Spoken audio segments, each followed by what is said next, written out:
Well, behind me, you will be able to see here in a second Hurricane Idalia, which is now a Category 1 storm just over the Georgia-Florida state line, and it is still having 90-mile-per-hour wind gusts with it. So again, it is still a strong storm, but it is now weakened from a Category 4 at its peak to a Category 1 hurricane this afternoon. So again, it is still a very strong storm, and you can see behind it Hurricane Franklin, which is still a Category 3 hurricane, I believe. So it is still at major hurricane status, and we'll take a look at a radar loop of the storm as it approached the Big Bend in Florida before traveling off towards the northeast. Again, it made landfall earlier about at 6:30 this morning as a Category 3 hurricane on the coast of Florida. And so it made landfall with winds sustained at 125 miles per hour, which is well within Category 3 limits, but it has since weakened to a Category 1 hurricane with 90-mile-per-hour winds. So that is good news there, that it is forecasted to weaken and continue to weaken across its track into Florida. So if we take a look back at home, though, things are looking fairly nice with just a few isolated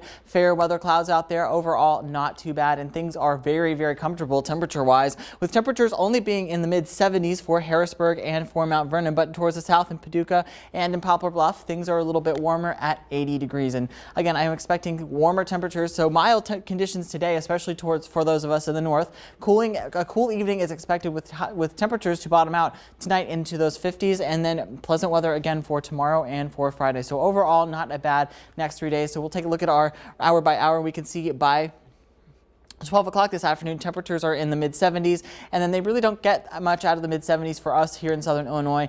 I think today's highs may only be at 78 or 79 degrees, but then as you can see down towards the south, we are a little bit warmer with temperatures around the 70 or around the 80-degree mark for portions of the Boot Hill of Missouri. And by 12 o'clock this morning, I think a lot of us are going to be cooling down into the upper 60s before we really cool down tomorrow morning to start the day into the upper 50s for most of us. Tomorrow will be similar temperature-wise, with temperatures into the upper 70s and low 80s for some of us down in the Boot Hill of Missouri. But because of Idalia passing towards our south, we will see some gusty winds this afternoon, with peak wind gusts at about 3 o'clock this afternoon around the 18 to 20 mile per hour. A little bit gustier winds down towards the south where we could see up to 22 miles per hour. So overall, it will be a breezy afternoon out there. And those dew points will be very nice, which will give us very, very low humidity values for today. But I'm expecting things to change as we approach the end of the week and start next week, as our dew point trend will be trending up towards that oppressive range by the start of next week, because we will start having our next warm up. So again, temperature trends for the next few days: 78 today, 78 tomorrow and today, 84 for Friday, and then warming up very quickly by Wednesday into the mid-90s. So again, download that Storm Track 3 app for all of your latest weather information. And we are also tracking a few chances of rain, especially as we get towards the latter half of the weekend. I actually think that Sunday into Monday, we will have those isolated storm chances, but Wednesday is looking like it's going to be our best day with a 40% chance of rain.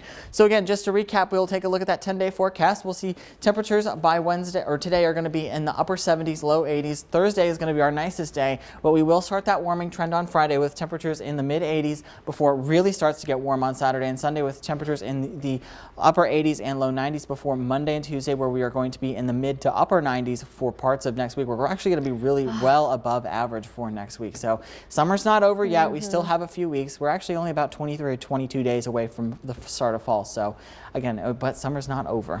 No, go ahead and try to enjoy the comfortable temperatures while we still can, because it is so nice. I actually might take a walk on my work break just because I want to be able to enjoy, this comfortable temperatures. I might go on a hike after. There it's you very go. Nice. I mean, it's going to get hot again, so just enjoy it while we can. Yes. All right. Thanks, Garrett.